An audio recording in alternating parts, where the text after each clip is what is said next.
we both came from Nazareth. I mean, like, this is like, can anything good come out of Nazareth? You know, it's like, we're from South Dakota, for heaven's sake. It's like, how did this happen? That one university has produced two global ministries on opposite coasts.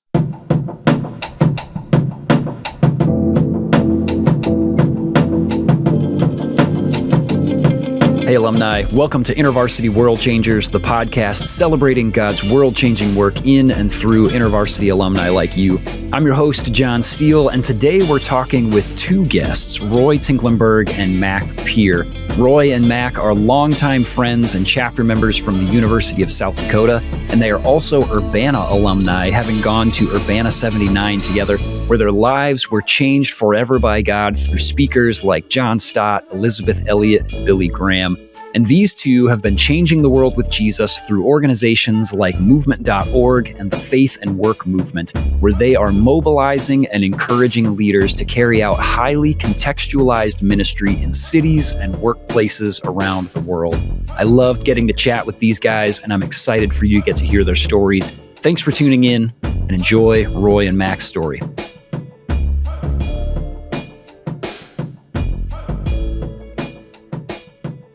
Mac and Roy, welcome to the podcast. Yeah, thank you, John. Yeah, thanks. It's a pleasure. Yes, I am really looking forward to chatting with you today. I'm especially excited. First of all, it's very rare for me to get to talk to two people together on this podcast, so that's fun. And to know people that have history like the two of you do, a couple of buddies from the good old days on campus. I'm excited just to hear the ways that some of that flavors our conversation. But before we get into any of the details, would you do the audience a great service in helping us get to know you? Mac, I'll pass it to you first. Would you give us an introduction, and then Roy, introduce yourself as well? Sure. Thanks, John. My name is Mac Pier. I'm a native, actually, of small town Avon, South Dakota. Okay. Did my university work at the University of South Dakota. That's where Roy and I met. My family's owned a bank for 110 years, so that's a bit of our background. Okay. And I was really influenced by InterVarsity as a student, and particularly the Urbana Missions Conference. After graduating university, I was on staff with InterVarsity for 13 years, 3 years Eastern South Dakota, 10 years in New York City, and have lived in New York the last 40 years, and currently lead an organization called movement.org, which works with leaders in cities, about 500 cities around the world. Okay. Wow. I would imagine a bit of a culture switch going from on staff in South Dakota, to being in the New York area. Well, what helped was spending 10 weeks in North India. That was a good transition. So. Okay. Nice. That's great. Super helpful. Roy, help us get to know you a little bit. Yeah, I'm Roy Tinklenberg, also from the Midwest, born in Minnesota, raised in South Dakota, attended University of South Dakota, and that's where we got connected through InterVarsity. Mac and I were both a part of the student body for a little while, and then he was my staff worker. And so we got to do ministry together side by side. And then after school, I went to the other coast. Went to Fuller Seminary in Pasadena, started working in a Taiwanese American church called the Evangelical Formosan Church of San Fernando Valley. And then I moved to the Bay Area in 2001, started serving what was historically a Japanese American church, then crossed the Bay to the South Bay, the Silicon Valley part of the Bay, and served in a historically African American church in Mountain View. And in 2014, we started a church and a ministry that started reaching out to the workplace, which we now call Faith and Work Movement Global. And so it's been fun, and it has been global, starting with little companies that you may have heard of, like Google, Apple, Meta, and and that so does sound familiar now that you mention them. And because they have international offices through the conduit of the company, we were invited to several of their offices in the last couple of years. I've visited 25 cities and dropped into many of their offices and to encourage the believers in those places. Wow. That's really cool, and I'm very excited to get to hear more about both of these organizations and some of the work that you're doing there. Hopefully, get to hear some cool stories. But first, you both have mentioned this already, and I'd like to lean into it just a little bit more. You two have known each other since campus days with InterVarsity. You've had different relationships as student, staff, student, some of those things together, and just good friends.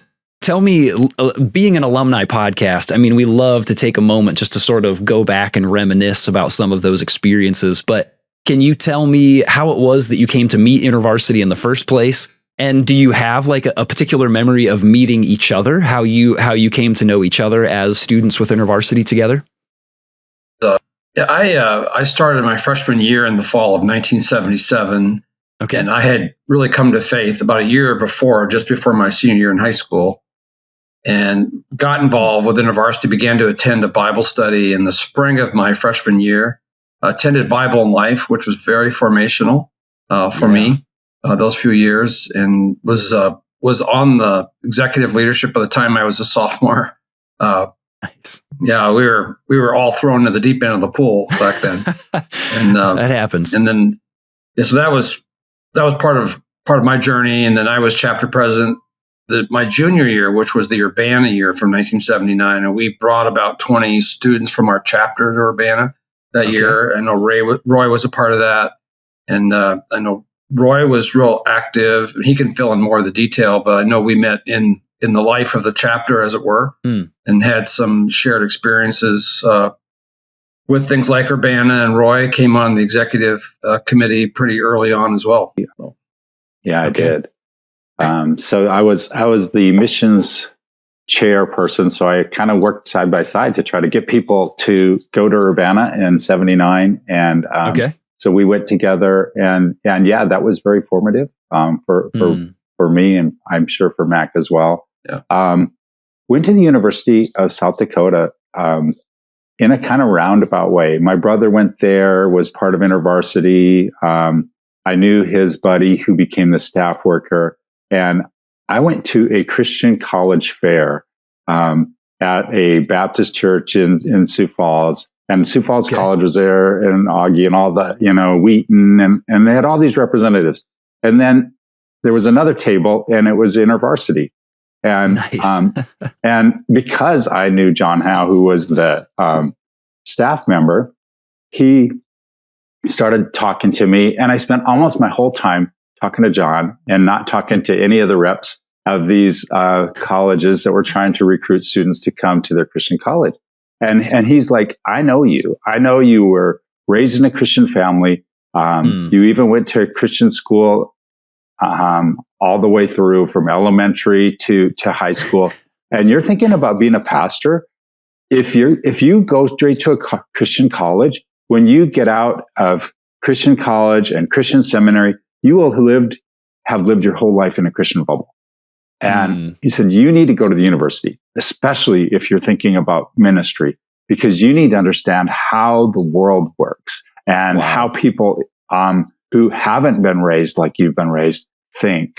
And so it made perfect sense. It's like, yes, and plus it's cheaper.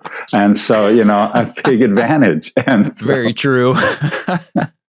So I got involved with InterVarsity because of the influence of my brother and the very persuasive conversation that I had with John Howe, my future staff member.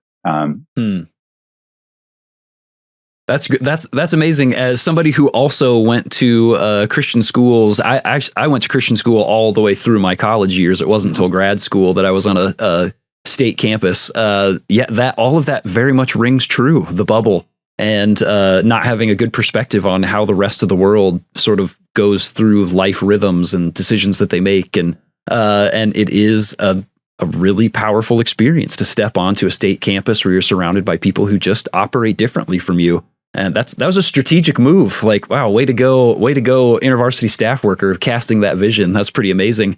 Now, usually on these in these conversations, I ask people just to share, just share a memory that sort of sums up what your InterVarsity experience was like. But I'd love to. Both of you have brought this up already, and that's Urbana 79 in particular. is there anything that you recall from your time at Urbana 79 that just really stands out as like, wow, this was a moment or an exchange or something that I got to have during that time that just really that began to spark something new in me?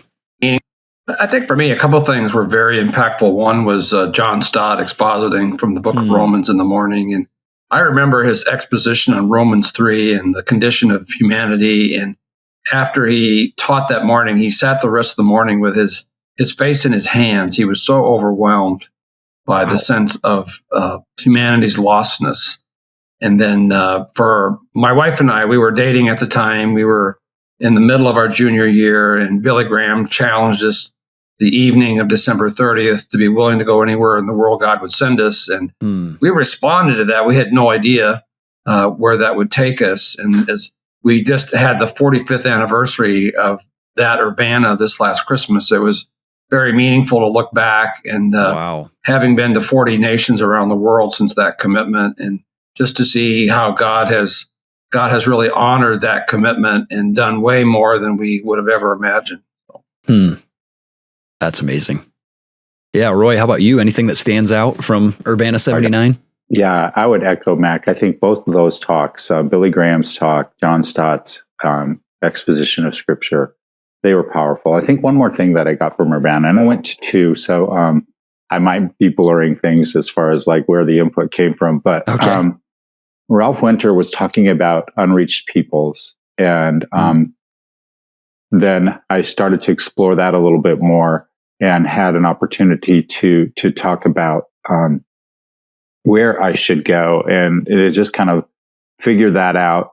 And one of the big things was a pie chart, and a quarter of the pie chart was the Chinese people. So it's just like, boom, right? And the smallest amount of people working to bring the gospel to the largest amount of people. Wow. And I thought, okay, then it's just clear. That's where I got to go. And so Fuller Seminary had a Chinese studies department. It was the only seminary in America that had anything that was specialized for people who might want to serve the Chinese or the Chinese diaspora.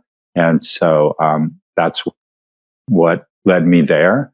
I think it was really instrumental in just kind of solidifying the call. Wow. And I, because I was on staff, I ended up going to 5 Urbanas. And in fact, the first year I came on staff, which would have been the fall of 1981, at our staff conference, one of the reports they shared was that 70% of all the interdenominational missionaries in the U.S. at that time had gotten their start at Urbana. Wow. So it was really helped see the kind of the gravity of Urbana and its significance. So. Yeah, that's amazing. I love those stories, and we're like, please, as if Urbana comes up, if any of the other things we talk about spark Urbana, and we'll return to it even more directly later on. Bring that up. I love those stories of knowing, like, man, here you go. Here's 1 or 2 or 5 of these moments that were very important for moving my heart along the way. In the way that God was developing me. Those are amazing stories. Urbana story, I was asked to come to Urbana 93 and lead a time of prayer with the group that was there. Okay. And I may be wrong, but I think it may have been the largest, I would call it the largest prayer meeting in the history of the American University. Wow. And the fact that it happened at Urbana was very significant. It was a bit of a reflection on what we'd been learning in New York, bringing churches and leaders together to pray on a large scale, and very meaningful to see young people engaging that way. Yeah. Wow. That would be extremely powerful to be a part of that big of a group, all part of a prayer meeting together. That's amazing. Mac and Roy, as we think about our time on campus, whether it's as a student or as a staff, one of the things that we talk about all the time is this vision of seeing lives transformed, campuses renewed, and world changers developed. This podcast, as should be obvious by our name, we lean into that world changers developed portion. And what does it mean for alumni like you, alumni like us, to be considered world changers, to be a part of God's world changing work? And we define that with 2 parts on this podcast. One, is that you've had a formative experience with InterVarsity, and 2 is that you are continuing to grow in love for God, His Word, His people, and His purposes in the world. And it seems to me very clearly that both of you are engaging in those things in some really cool and unique ways. And you've both founded different movements and organizations. And so I'd love for us just to start moving in that direction and hearing a little more of the story of where did some of these organizations come from that you have founded? What prompted you to do it? And what is the purpose of the organizations that you founded? Tell me about those. I think the journey in New York, we moved to New York in 1984, and New York was facing, at the time, 3 great challenges. The city was bankrupt. The city had become very violent. We had 8 years of 8 murders a day. There was so much death in New York that the city ran out of room. And the island of Manhattan was very underchurched. We estimate about 9,000 people attending Bible-believing churches on an island of 1.5 million people. So against that backdrop, I was able to work with some staff from Here's Life, which is Campus Crusades, inner city ministry, and we decided to have a prayer gathering of 16 churches on a Friday night. In fact, we were inspired by the work of Rick Richardson, who was on staff at the time in Chicago. Okay. And we invited 16 churches to come pray on a Friday night, and 75 churches showed up.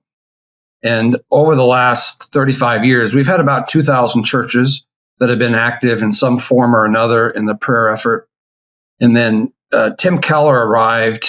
Tim was very active with InterVarsity at Bucknell. He came to plant Redeemer in the late 80s. And during the 90s, Tim would come to a lot of our events.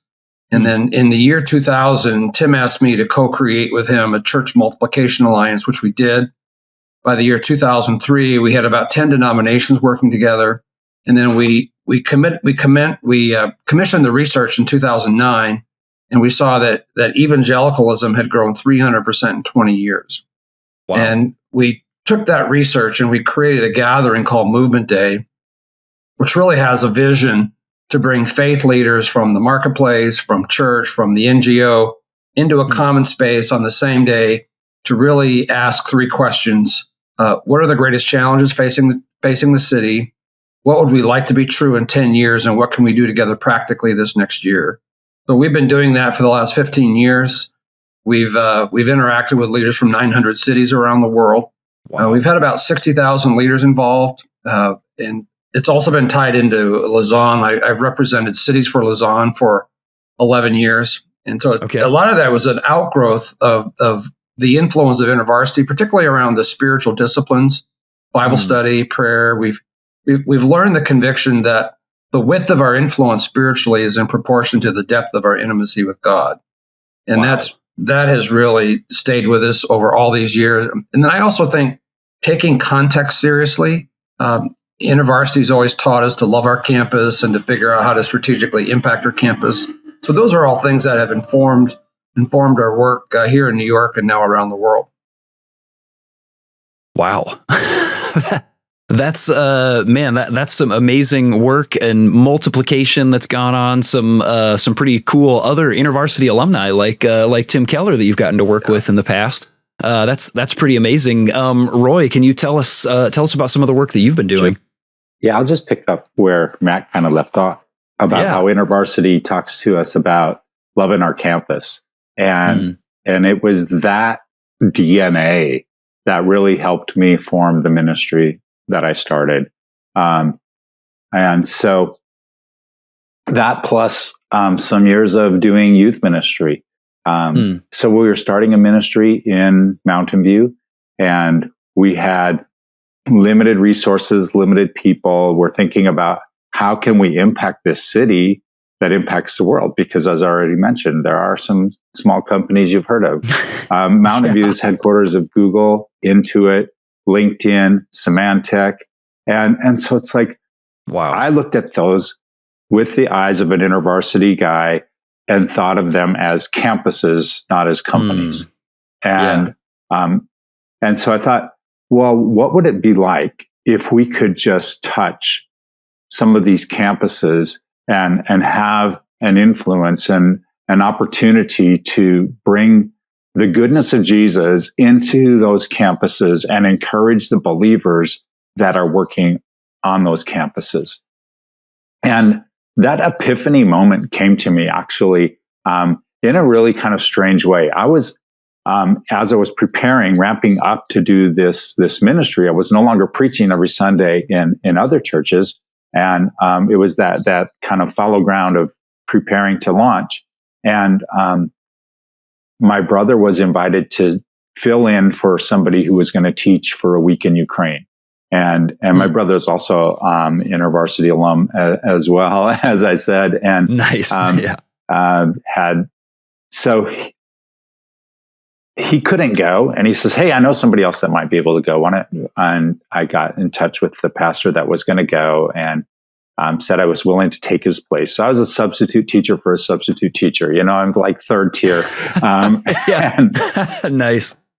And you know. But they still took me, and they sent me out there, and I opened up my Chromebook, which at the time was my laptop, right? And you know, the thing about a Chromebook is you can't store anything on it. Everything has to be stored on the cloud.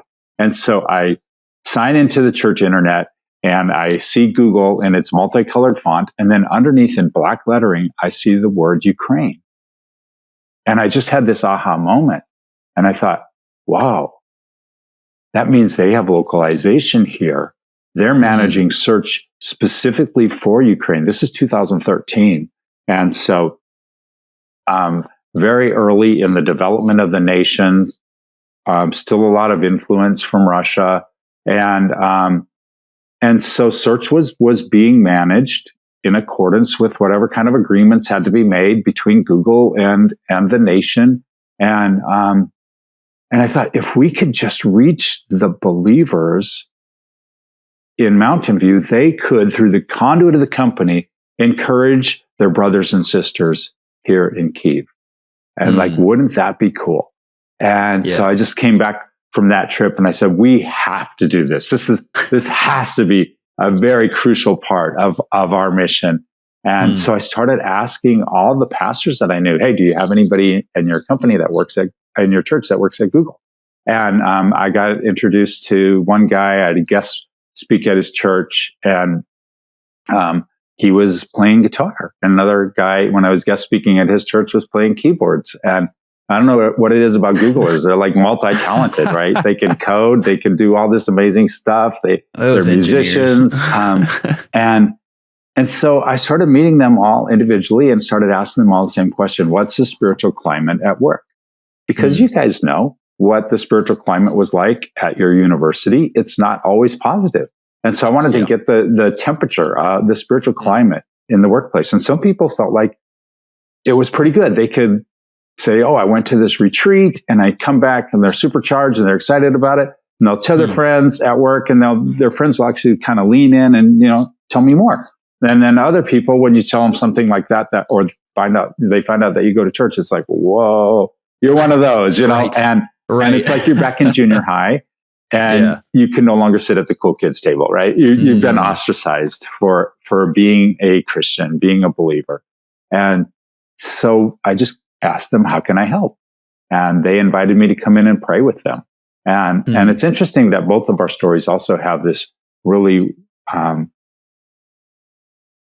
strong, deep connection to prayer. And I think that's also InterVarsity influence. Not maybe an Urbana influence per se, although it may have been a point of contact, but we had David Bryant come out and talk to us about concerts of prayer. And then also the China thing. And we had David Adeney come and speak at one of our fall conferences. And that kind of broke my heart for China. I started to pray for China. He had this newsletter called Pray for China, and it would have a daily prayer request for China or for the Chinese diaspora. And I was praying over that newsletter month after month, day after day for like 3 years. And it's like, God just started to carve a space in my heart for that part of the world. And then Ralph Winters said, hey, look at this. And it's like, okay, yeah. And then we also had Becky Pippert come and talk about and her book, you know, Out of the Salt Shaker into the World. Yes. So really foundational things. And it was just all of that coming together. Another thing that really impacted our work is once I started to meet these Googlers, and Google Christian Fellowship had already started in 2008. And so I'm just coming along some people who have dropped in and out of a Bible study that they hosted in one of their campuses. And I started asking them, well, what else do you have? And they said, well, there was a book club. It's not happening anymore. That guy that runs a Bible study is trying to go to a couple other campuses and run the Bible study, but they had multiple campuses and across Mountain View and Sunnyvale. I think they had 60,000 employees, and it's being serviced by 2 or 3 Bible studies and occasionally a book club. And it's like, we can do better.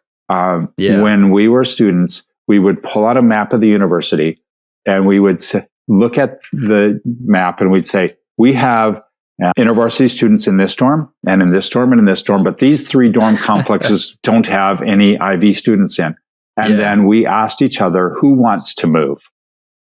And we literally made transfer requests. I moved out of the best, newest dorm at the university into the worst dorm in the university on mission, on purpose. And it was great that I did, because I was able to start what we called then, I think, the investigative Bible study. And then later on you called gigs, and then whatever it is called now, I don't know. But I started a Bible study, and a freshman who was assigned to that dorm started to come, and he got connected to Christ. And, that wouldn't have happened without that kind of intentionality of like, we want to make sure that we're present on every campus.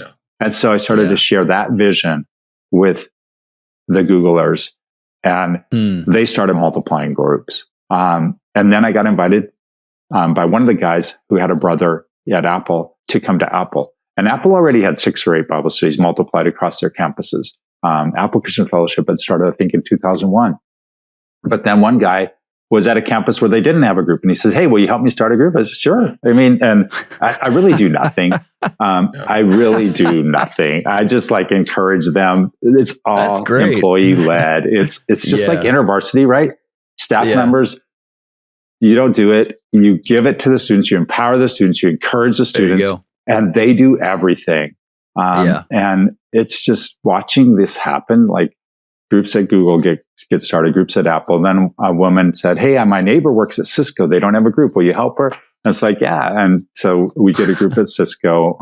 One of the guys in our original core team gets a job at Facebook, and he says, hey, I'll badge you into Facebook so we can meet the Christians there and encourage the believers there.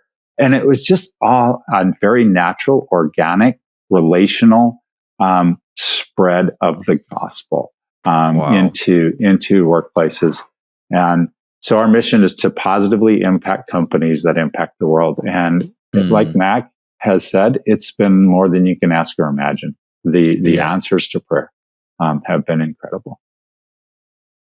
Wow.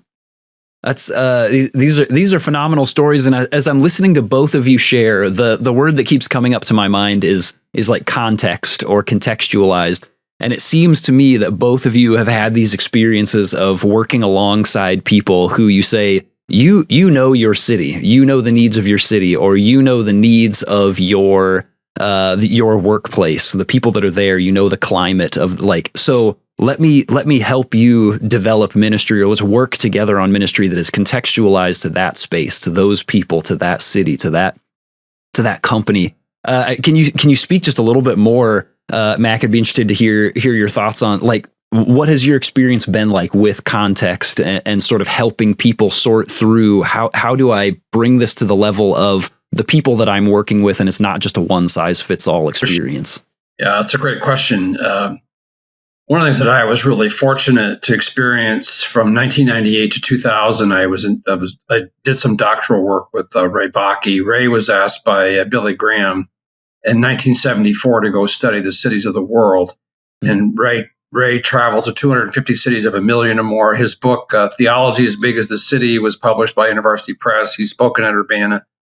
And that experience informed something that we started 5 years ago called the Movement Day Scholars Program.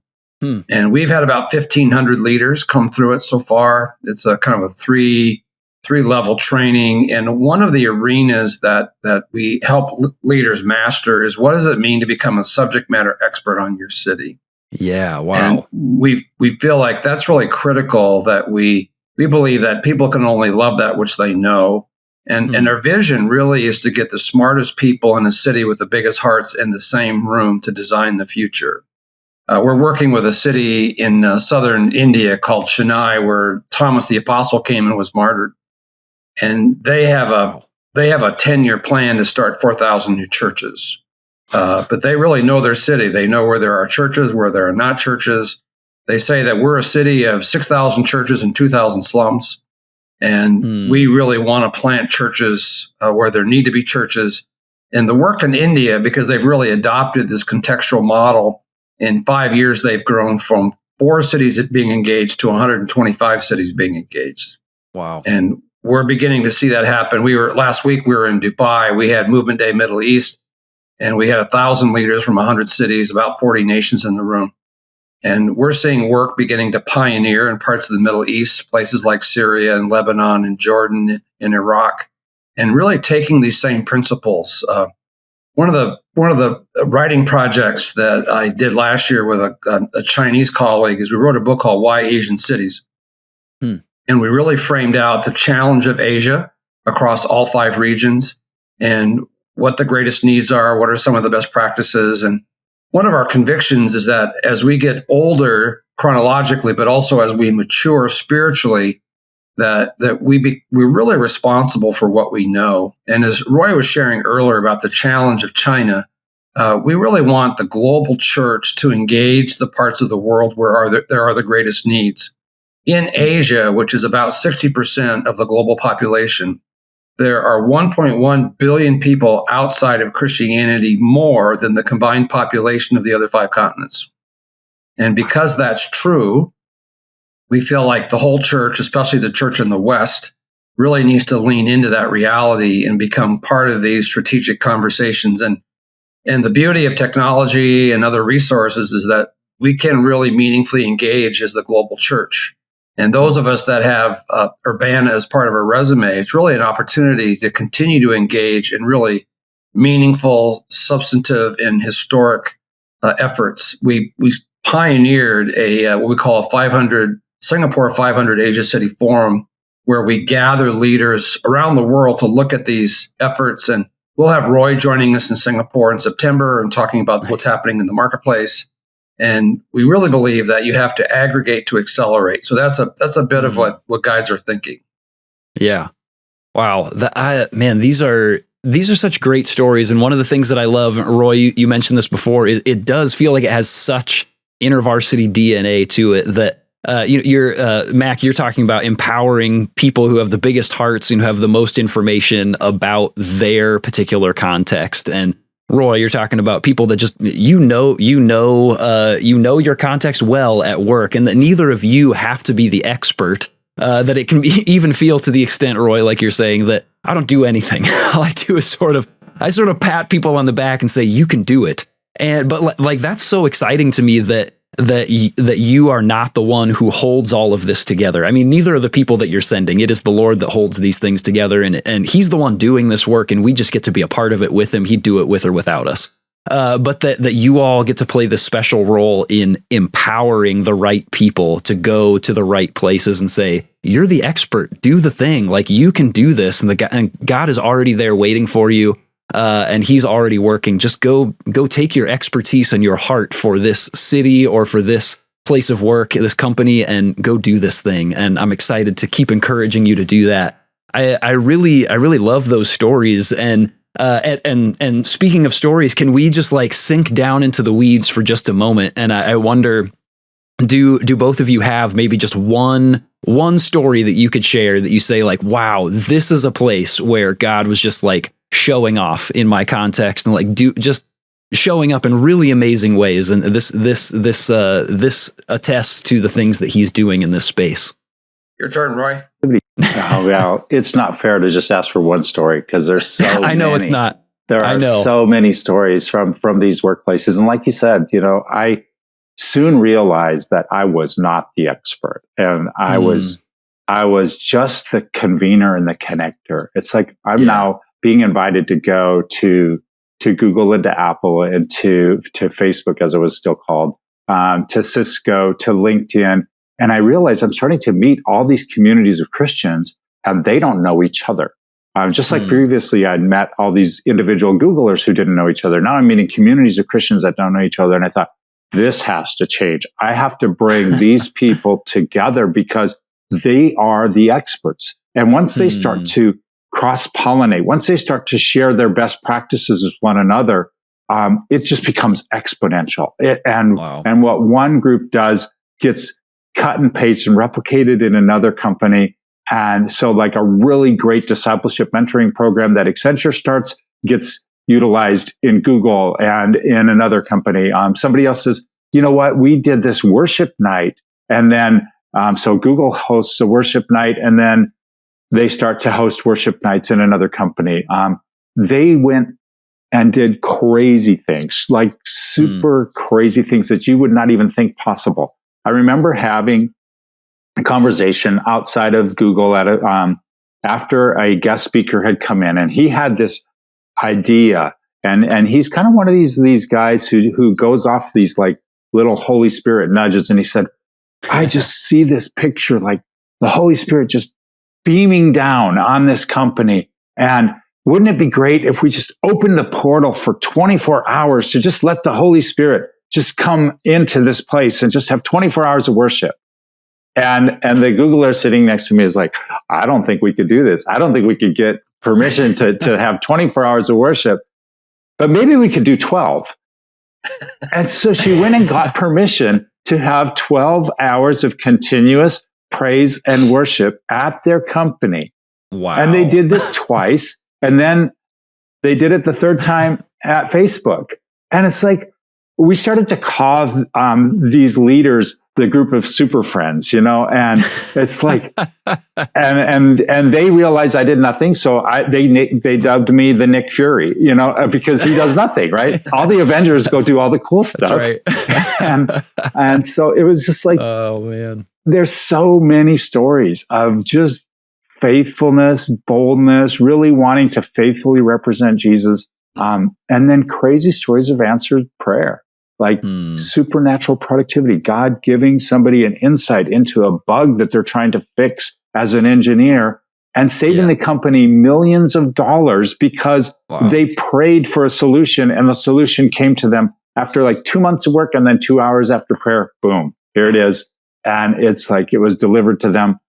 It's just incredible what God can do when we open up ourselves to Him. And so if there are any listeners who are working at a company where you could be the one who launches this kind of community, we would love to see that happen. And if you're not working at a company that could have potential to launch a group, maybe it's time to switch dorms. Maybe, you can go there and be the pioneer. Wow.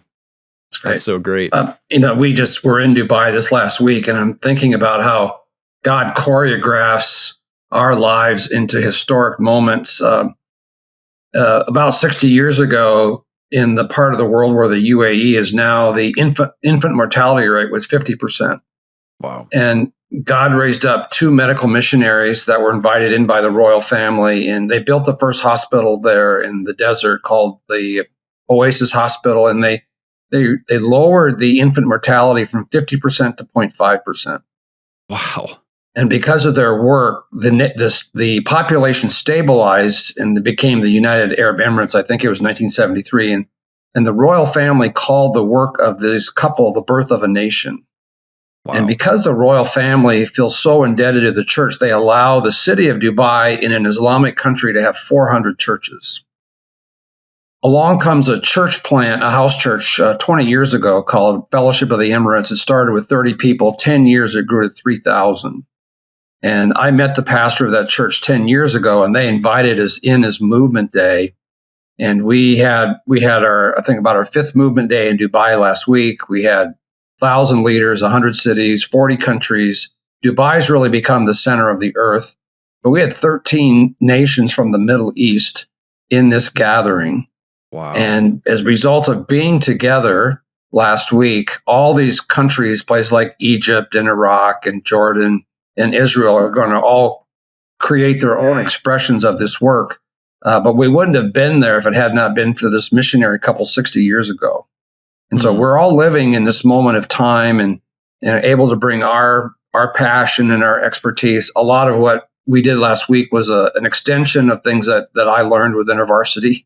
And so those of us that are alumni really have been given tremendous spiritual history gifts that God can use really anywhere. When we had our first movement day in Chennai in 2017, I told that audience of about 1,000 leaders, I said, if a first century Jew can plant the gospel in South Asia, a 21st South Asian can plant the gospel anywhere. And that's really the world where we're living. And God's choreographing so many opportunities around the world. And there's a sense that God is far more passionate and has a much greater sense of urgency than we ever will for people that are outside of the gospel. And it's really an opportunity for us to really assess what we're doing and to live consequentially and to make choices that matter. This is so great, and what you're sharing there, Mac, makes me think that like you don't always know. You almost never know the long-term impact that the work that we're doing right now has. Like there could be just an element of faithfulness that the Lord is inviting us into. Just do this thing here in this place right now. You're not going to see the full extent of what it does, but I know what it will do. And will you be faithful now so that decades or centuries from now, there's going to be this growth and these possibilities that I'm opening up because of your faithfulness here in this place. And some of those moments might feel really big, like changing the infant mortality rate. And some of it might feel really small, like just inviting your coworker to have a Bible study with you. Right. And like that those kinds of things can lead to these huge moments of revival in a company or in a country or whatever it might be, and opening doors like this. As you guys think through these stories, as you've been sharing already, you've named a couple of these, but I wonder, is there either one that you haven't mentioned or one that you would go back and highlight and say, this is sort of a thread that I can trace from my time with InterVarsity or at Urbana in particular, that really has fed into the way that I'm engaging with the Lord in my calling today? I think back to even my experience with Bible and life, and just again the importance of spiritual disciplines. When I was on a summer missions project with InterVarsity in 1983 in North India, I heard the story of, and I don't even really fully understand the context of it, but it was about a leader who began to read the Bible every 90 days. And wow. I took that model, and the next year we moved to New York, and I did that, and I thought, that was a good experience. And then 15 years ago, I just was prompted to pick up that discipline. And it was the same year that we began Movement Day here in New York. And I look back over 15 years, and it's a real mystery, but I have this sense that as we give ourselves and are committed to the revelation of God in Scripture, that He really informs our thinking, our decision-making, our strategy. And I do see a parallel between that spiritual discipline and our organization having its fingerprints on 900 cities. And I just feel like God's just committed to revealing Himself, and that was really rooted in some of those Bible study disciplines in InterVarsity. Yeah. Wow. Yeah, Roy, how about you? Yeah, I think that there's so many things. In fact, one of the reasons why when you asked me to be on this podcast, I said, so let's get Mac on this podcast too, because we both came from Nazareth. I mean, like, this is like, can anything good come out of Nazareth? It's like, we're from South Dakota, for heaven's sake. It's like, how did this happen? That one university has produced two global ministries on opposite coasts. Somebody was praying, somebody was sowing into that university, and so it's like the students that were before us, the staff that brought the DNA of, mission, prayer, evangelism, all of this, and made it part of our DNA, really are a big part of our story. And, it was years later that we reconnected because as I said, we were on opposite coasts. And as we started to see the landscape of what God was doing, I was like, oh, Mac, I know Mac, and so we got reconnected. And so we've had fun kind of getting reconnected and actually collaborating again. And all of that has been just a testimony to God's faithfulness. And, but yeah, I think there were certainly certain things I would call out again: the concerts of prayer, the heart for missions, the fall conferences, Becky Pippert talking about, her experience as a student in Spain. And I can remember one thing that she said, people were talking to her and she was really apologetic about a situation where she was with her non-Christian roommates and she had totally messed up, been very human and sinned in ways that were, not God honoring. And she just said, I'm really sorry. I mean, and her roommate said something to this effect, like, Becky, we know you're not perfect, but in fact, it's because you're not perfect that we're actually able to listen to you and to have these conversations with you. And that's what her imperfections made Jesus shine all the brighter. And so I think it's really important for us to kind of take the pressure off of ourselves, realize it's not all about us, and just get out of the way and let God move and empower others. Don't think it has to be us who holds, the torch all the time. Hand that torch to somebody else and just empower others so that the movement of God does not get impeded by us. And it's too often that we become the bottleneck or the stop measure that really prevents the flow of what God wants to do. And I think InterVarsity creates that sense of camaraderie, empowerment, and that's great DNA to have, so very thankful. I was thinking about the last two Lausanne Congresses, 2010 and just recently last year in Incheon. And a lot of the Lausanne Congress experience was really shaped by InterVarsity leaders. So a lot of that DNA has really carried over into these other regions. And as Roy was sharing, it's a little bit of a independent thought, but I'm really thankful for some of the leaders in our InterVarsity groups that really brought kind of the generational faithfulness from their family into the campus. I mean, really, to have someone like Roy, who was so spiritually mature as a freshman, step into, and the University of South Dakota is very secular. It was named as the number 2 party school in the country by some publications. And I was in a fraternity, and there was a lot of, there were some pretty interesting lifestyles on campus, and so to really struggle with what does it mean to follow God in the midst of that was really an important contribution from InterVarsity. Yeah. Wow. As you think about your fellow alumni like you who are listening in or watching this conversation, is there like a brief word of encouragement that you would give to other alumni like you as they also think about what it looks like to engage their calling with Jesus and to step into God's world-changing work in their context? Roy, your thoughts? Yeah, I think one of the things that I would say is God has you where He wants you. He has called you to that place, and He can use you there, and that wherever you are working for the Lord and not for men. So many times we think, and I thought this too, that if you want to work for the Lord, you become an InterVarsity staff member, or you become a missionary. And if you don't have the courage to become a missionary, you become a pastor. And so those are the 3 jobs that are working for the Lord. And then maybe a nurse because it's service oriented, or a teacher, something where you're serving people. But bankers like Mac, heavens no, there's no way that they work for God, and it's just like, I was so wrong.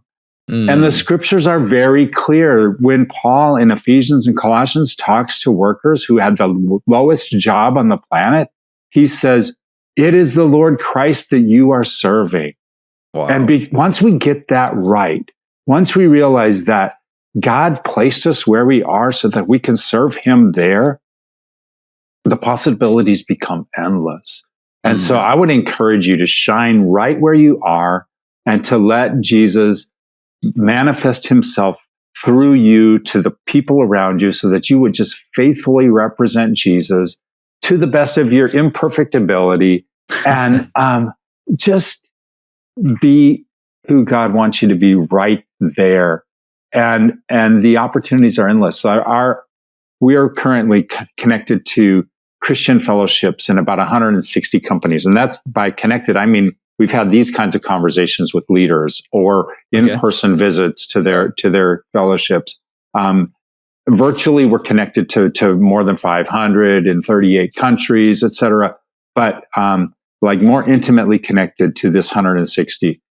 Our missional goal is to see believers coming together in community in all of the Forbes Global 2000 companies. Mm-hmm. So that means we're only 1,840 away from our goal. And so, if you're in one of those companies, then connect, please. We would love to, we would like to move the needle to 161 or 162 and see God start to do this. I really believe God wants this to happen more than we do. And so I'm very confident that this is going to happen. And that means, we're going to go to some really interesting companies. If you look at the Forbes Global 2000 list, it's going to be fun. Wow. That's great. Yeah. As you shared that question, John, I think for me, just we all have a recognition that we've got one life and that God wants us to live as consequentially as we can. And I think we're all responsible as part of our discipleship really is to grow our vision. Part of that is learning what God is doing in the world. And part of that is understanding the unique gifts that God has given each of us. And really a big believer in the kind of the promise of Ephesians 2:10 that God has been preparing good works for us since before the foundation of the earth. Part of it is discovering whatever that is. Roy was talking about their vision for 2,000 companies. Our vision is to impact 1,000 cities. There are 4,000 cities of 100,000 or more around the world, and we'd love to have some influence on 1,000 of them. And we're excited that God can use anybody in any city and connecting together with the larger ecosystem to really make a big difference. And so that's really the hope and the opportunity. Yeah. Wow. I love those words of encouragement and those are things that no matter where God is inviting you to invest yourself, you can take that to your context. Once again, very contextualized. The people who are listening, they're the experts in the space that God has placed them, and what does it look like to take yourself fully into that space that God desires this even more than we ever could.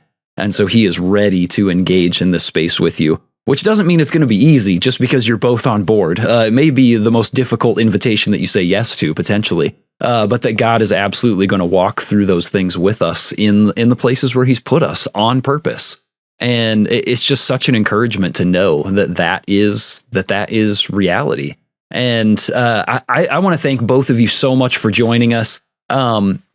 I'm hopeful that you'll provide me with two things. We won't do it right now just for the sake of time. I want to let you guys keep going, but two things that I would love from you that I can put into the show notes. One, what are the ways that your fellow alumni can be praying for you? I'd like to put a couple of those requests from you in there. And then two, ways that you've given several invitations here. Are there ways that alumni can engage with you a little more directly? Or with your organization, so that if they hear you sharing these things and they're like, I want to be a part of that, that they can take next steps in doing that. So if you can give me some links or email addresses or things that I can drop in the show notes, that would be really helpful, along with ways that we can be partnering in prayer with you.